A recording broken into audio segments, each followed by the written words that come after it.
The Shadow Angel, Book 1, Genesis, written in red by Robert Canter. Forward. Monsters are real. Maybe they're not supernatural or satanic beings. Maybe they don't take unnatural forms, and maybe they don't feed on human flesh or blood.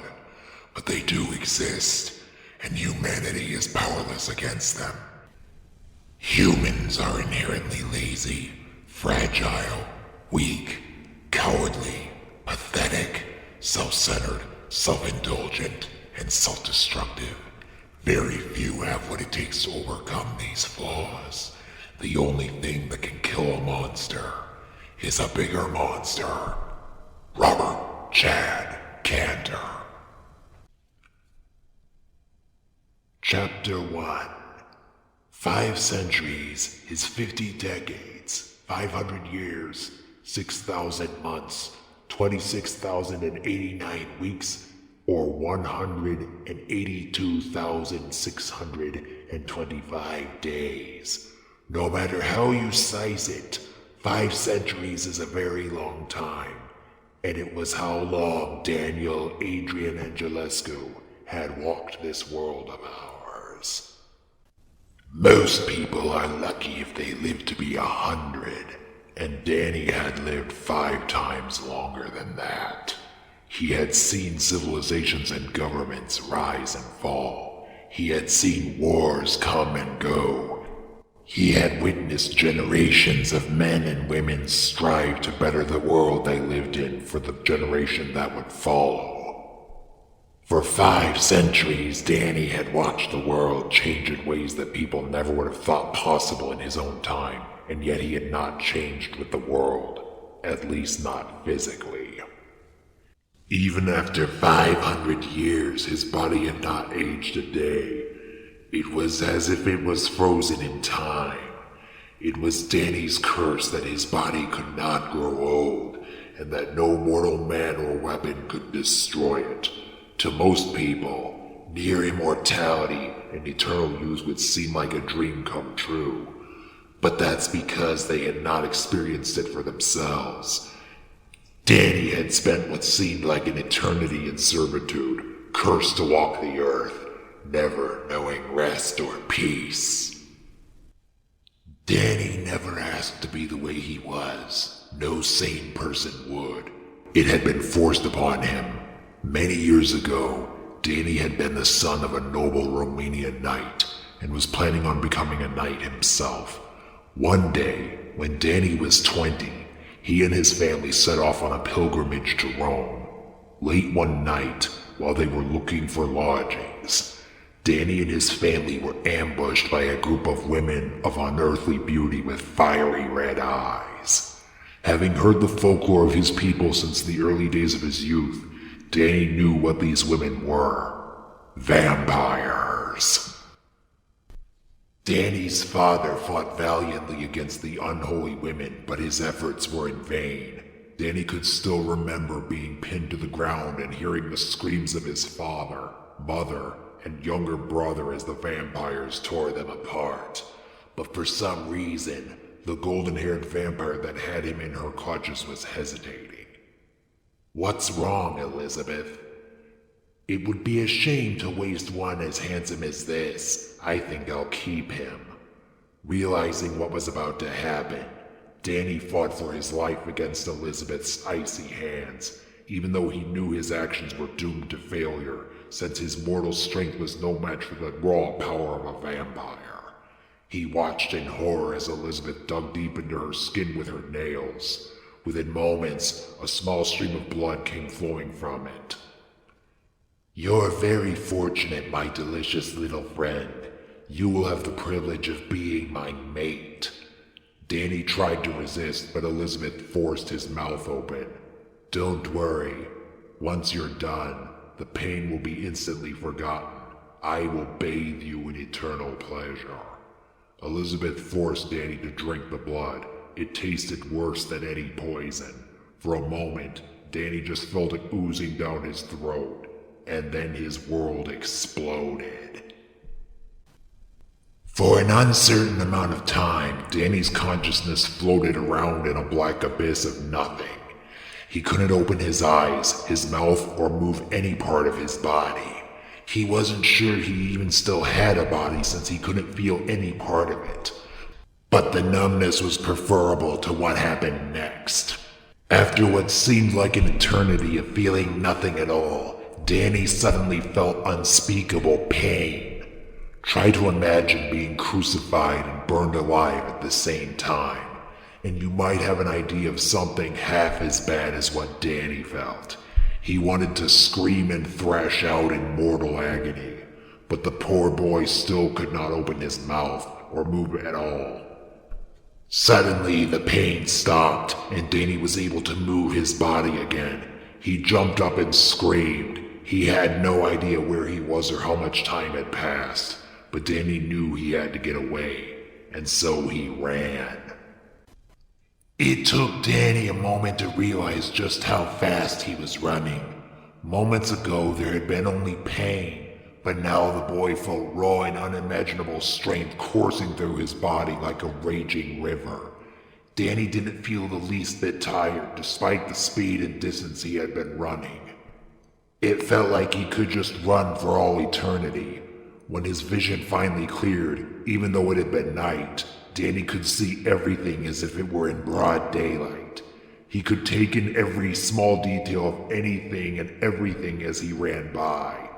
If there was a single strand of hair on the grass, then Danny could see it. All his other senses had been sharpened as well. To anyone else, everything would have just been a blur as they ran by. But Danny could hear, feel, and smell absolutely everything. And it didn't take long for him to realize that he was being followed. Danny looked over his shoulder and saw that it was the vampires who had changed him and killed his family. His enhanced hearing allowed him to overhear them talking amongst themselves. "How is this kid able to outrun us? The boy has only just turned. He still has a great amount of blood in his body. I don't care if he's a young blood or the Alpha himself. Stop him or Elizabeth will have our heads." Even though Danny felt like he could do just about anything with his newfound power, he knew there was no way someone who had only just received this power could triumph against half a dozen monsters that had had it for who knew how long. Fortunately, Danny had heard enough stories about vampires to know how to destroy them. The bad news was that he didn't have any silver, garlic, or holy objects to use against them. "It looks like I'm going to have to improvise." As Danny ran, he ripped thick branches from some trees and used his newfound strength to sharpen them into makeshift stakes. When he was sure that he had enough, he spun around and threw them. Thanks to his newfound precision and accuracy, every single stake found a vampire's heart. They immediately stopped in their tracks and collapsed. But Danny knew better than to celebrate. He inspected the bodies and confirmed that they had only been immobilized, but was more disappointed to find that the one called Elizabeth wasn't among them. Danny gathered some more pieces of wood and sharpened them to cut off their heads and dismember the bodies, and then he threw even more wood on them and set them ablaze. It was then that Danny had stopped and looked at the blood on his hands. He hadn't killed with honor as a knight like his father would have done. He had simply killed savagely in cold blood like an animal. At the thought of blood, his throat began to burn. Danny remembered that the power within him didn't come without a price. Vampires were monsters who fed on the blood of the living. It was a thirst that would never be satisfied and would endure for all eternity. The burning feeling in Danny's throat pulled him through the wilderness until he came upon a young maiden playing the flute. Though he was about 20 feet away, he could hear her heartbeat and smell the precious fluids flowing through her veins. The mere vibration of her pulse was hypnotic and tempting. All Danny had to do was charge over and attack. Any resistance would be fruitless, and there was no way she could overpower or outrun him. It would be all too easy. No! Somehow, Danny forced himself to turn away and run. He had already defiled his hands with the blood of the vampires that had turned him. He would not take the life of an innocent girl. But it wasn't long before he remembered the inferno in his throat. Danny needed something to drink. He tried drinking water from a nearby stream, but it did absolutely nothing, no matter how much he drank. Danny couldn't even taste the water. It was like dirt in his mouth. When Danny couldn't bear the pain anymore, he noticed a wild boar coming down for a drink. His senses didn't react as strongly to it as they did for the girl, but the fact that the creature had blood in its body was all he needed to know. Danny let his instincts take over, not just because he couldn't stand the fire in his throat any longer, but because the boar was just a wild animal and not a human being. The whole thing was over in a matter of moments. The boar's meat had absolutely no taste, just like the water. The only thing that had any taste was the creature's blood, and even though it tasted awful, it was enough to ease the pain in his throat, but Danny knew that the pain had only been numbed. He had been warned by his father and others many times before that the curse of the vampire would endure as long as they lived, and there was only one way to end it. Since any other method would prove too difficult for Danny to perform by himself, he raced through the wilderness to an open field and waited for dawn. Danny knew that if he went through with this, then he would be burned into nothingness as soon as the sun's rays touched his body. He may have only been 20 years old and never had a chance to fulfill his life's ambitions, but odds were he was never going to get the chance anyway, and death was preferable to the curse of being a vampire for all eternity. Or was it? Danny was raised in the Catholic faith, and he knew that taking one's own life was the worst sin a person could commit. But Danny had also been told that there was no greater love than for a person to lay down their life for someone else. Perhaps by sacrificing his own life, he could save others from a fate worse than death. Danny couldn't imagine that the lives of the vampires he had killed would be held against him. Technically, they weren't even alive, and there was no telling how many people they had killed. Still, uncertainty clouded Danny's every thought. Having vampire blood in his body changed everything. Did having vampire blood in his body make him evil? After what he did to the other vampires in the wild boar, Danny felt like he wasn't much more than an animal himself, but he had only killed a wild animal and a bunch of vampires who weren't much better. It also occurred to him that it would probably be preferable to risk the fate of his soul right now if he still had one. If Danny continued to live as a vampire, then eventually he'd give in to the temptation of the blood. He would kill countless people in a vain attempt to satisfy his new unholy addiction, and then his fate would be certain. So Danny waited and waited until dawn finally came. But much to his surprise, nothing happened. What? What's wrong? I was told vampires burn in sunlight. Danny waited for nearly an hour, but the sunlight still had no effect. He didn't know what to do.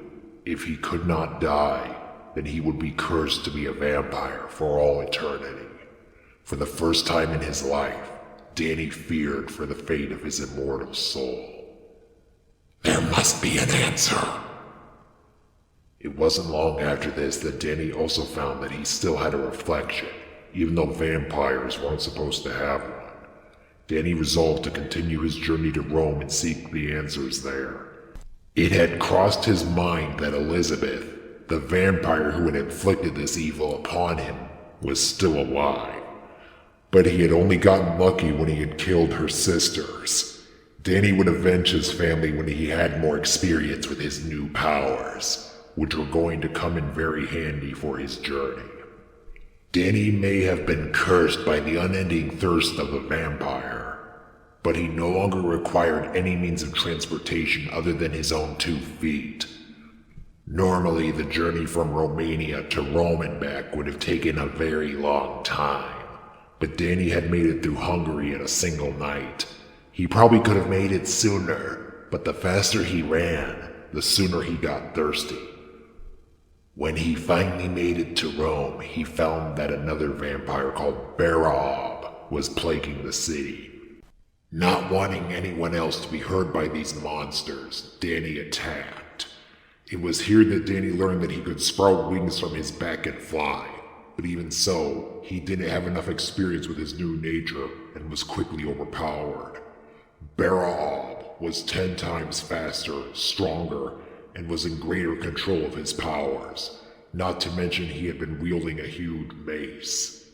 Danny may have been able to heal rapidly, but Berob knocked him down as soon as he got back up. When all seemed lost, the sun rose over the horizon.